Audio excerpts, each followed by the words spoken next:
Hi hello friends, welcome back to my channel.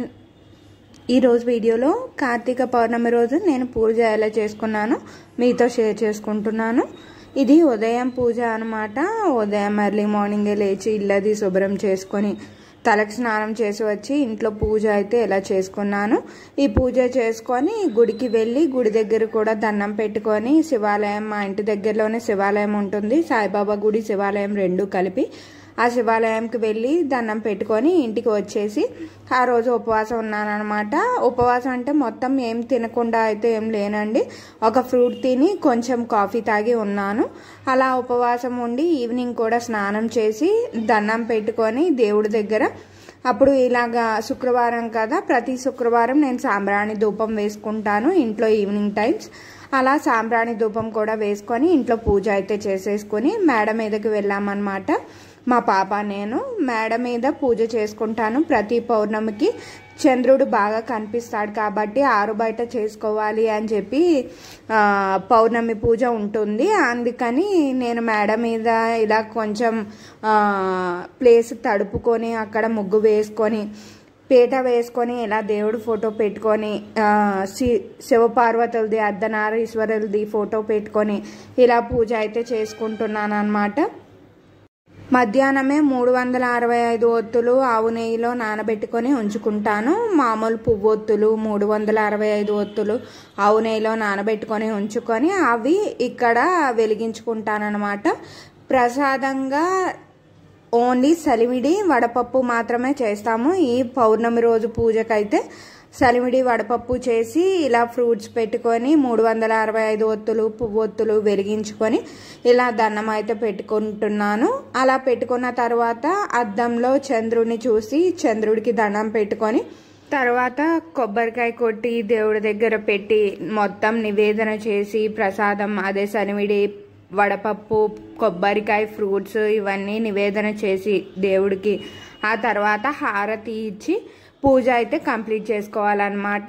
ఈ మొత్తం ఒత్తులు వెలిగేంత వరకు కూడా పైనే ఉండి ఒక హాఫ్ అన్ అవర్ 45 మినిట్స్ అలా పైనే ఉండి మొత్తం పూజ అంతా అయిన తర్వాత అప్పుడు చంద్రుడికి అది దండం పెట్టుకొని మళ్ళీ ఒకసారి అప్పుడు కిందకి దిగుతామన్నమాట. పౌర్ణమి రోజు చాలా మందికి నోములని ఉంటాయి. వాళ్ళైతే బూర్లు అరిసెలు ఇలాంటివి వండుకొని ఈవినింగ్ టైమ్స్ అన్నం తింటారనుకుంటా, నాకు పెద్దగా ఐడియా లేదు. మామూలుగా పౌర్ణమి ఉపవాసం చేసిన వాళ్ళైతే నోములు పూజలు అవి ఏమీ లేకుండా మామూలుగా పౌర్ణమి ఉపవాసం చేసి ఇలా చంద్రుడికి దండం పెట్టుకునే వాళ్ళైతే మాత్రం అన్నం అయితే తినరు, ఓన్లీ టిఫిన్ మాత్రమే తింటారు ఈవినింగ్ పూజ అయిపోయిన తర్వాత. నేను కూడా అదే పని చేశాను. మొత్తం పూజ అయిన తర్వాత ప్రసాదం తిన్న తర్వాత అప్పుడు కొంచెం టిఫిన్ తిన్నాను అనమాట.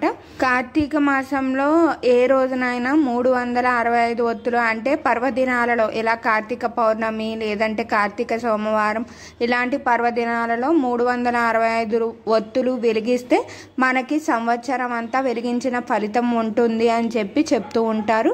అందుకని నేను ప్రతి పౌర్ణమికి కార్తీక పౌర్ణమికి ఇలా 365 ఒత్తులు వెలిగించుకుంటూ ఉంటాను. ఒక్కొక్కసారి గుడిలో కూడా వెలిగిస్తూ ఉంటాను. కార్తీక సోమవారం పూజకు వెళ్తాం కదా గుడికి దండం పెట్టుకోవడానికి, అప్పుడు గుడిలో కూడా వెలిగిస్తూ ఉంటాను అనమాట. పౌర్ణమి రోజు చంద్రుడు చాలా బాగా కనిపిస్తాడు కదండి. ఈ కార్తీక పౌర్ణమికి కూడా చంద్రుడు చాలా బాగా కనిపించాడు. ఇదిగోండి ఇలా అద్దంలో చూసి చంద్రుడికి పసుపు కుంకుమ అక్షింతలు వేసి పూజ చేసి ఆ తర్వాత దండం పెట్టుకొని చల్లగా చూడు తండ్రి అని చెప్పి దండం పెట్టుకున్నాము.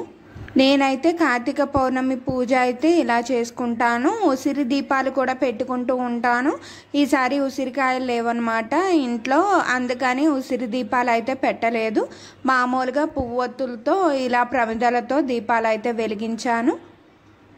మొత్తం పూజ అంతా అయిపోయిన తర్వాత చంద్రుడికి దండం పెట్టుకున్న తర్వాత చంద్రుడి పూజ కూడా అయిపోయిన తర్వాత అప్పుడు ఇలా హారతి ఇస్తున్నాను అర్ధనారీశ్వరులకి, పార్వతీ పరమేశ్వరులకి. ఆ తర్వాత చంద్రుడికి కూడా హారతి ఇచ్చి ఆ తర్వాత మేము కూడా కళ్ళకు అద్దుకున్నాం అన్నమాట.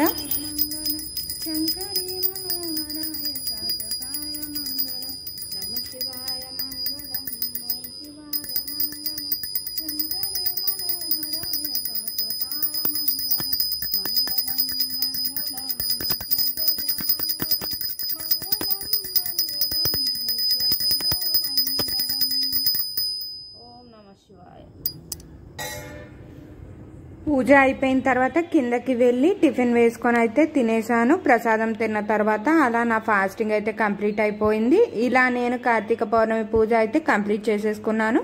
ఈ వీడియో మీకు ఎలా అనిపించిందో కామెంట్ సెక్షన్లో కామెంట్ చేయండి. వీడియో నచ్చినట్లయితే లైక్ చేసి వీడియోని షేర్ చేసి ఛానల్ని సబ్స్క్రైబ్ చేసుకోండి. Thank you for watching.